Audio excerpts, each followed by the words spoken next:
ഒരുപാട് നന്ദി, ഒരുപാട് സന്തോഷം. ഞാനൊരു യാത്രയിലാണ്, ഞാൻ കാറിലാണ്. പറഞ്ഞോളൂ, ഞാൻ മദ്രാസിലാണ്, അതുകൊണ്ടാണ്. ശരിക്കും പറയേണ്ടത് താങ്കൾ തന്നെയല്ലേ? ഞങ്ങളൊക്കെ അഭിമാനത്തിലാണ്. ഏറ്റവും വലിയ പുരസ്കാരം. അതെ, സന്തോഷം. ഞാൻ അതിലേറെ അഭിമാനം, അതിലേറെ എന്താണ്, ദൈവത്തോട് പ്രാർത്ഥിക്കുന്നു.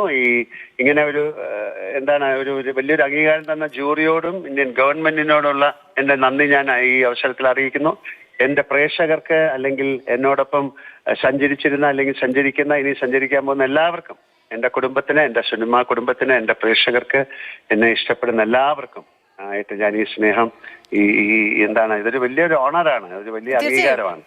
അതെ, അത് ഒരുപാട് പേര് അറിയിക്കുന്നുണ്ട്. എനിക്ക് മാത്രം കിട്ടുന്നതല്ല, മലയാള സിനിമയ്ക്ക്, മലയാള സിനിമയിൽ പ്രവർത്തിക്കുന്ന എല്ലാവർക്കും, മലയാള ഭാഷയ്ക്ക്, കേരളത്തിനെല്ലാം കിട്ടുന്ന ഒരു വലിയ അംഗീകാരമായിട്ട് ഞാൻ ഇതിനെ കണക്കാക്കുന്നു.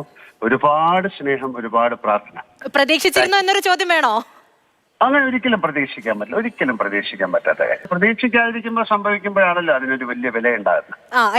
ഒരു കാര്യം പറഞ്ഞോട്ടെ, നമ്മൾ ഉർവശി ചേച്ചി സംസാരിച്ചപ്പോഴേ ഈ നാഷണൽ അവാർഡ് സമയത്ത് ചില പ്രശ്നങ്ങളൊക്കെ ചേച്ചി പറഞ്ഞിട്ടുണ്ടായിരുന്നല്ലോ, അതുപോലും ആ വിഷമങ്ങളൊക്കെ അലിഞ്ഞില്ലാതാകുന്നു എന്നാണ് പറഞ്ഞത് ലാലേട്ടൻ ഈ അവാർഡ് നേട്ടത്തെ കുറിച്ച് കേട്ടപ്പോൾ. ശരി, വളരെ സന്തോഷം. ഉർവശിയോടുള്ള എന്റെ സ്നേഹവും ബഹുമാനവും ഞാൻ ഇതിലൂടെ അറിയിക്കുന്നു.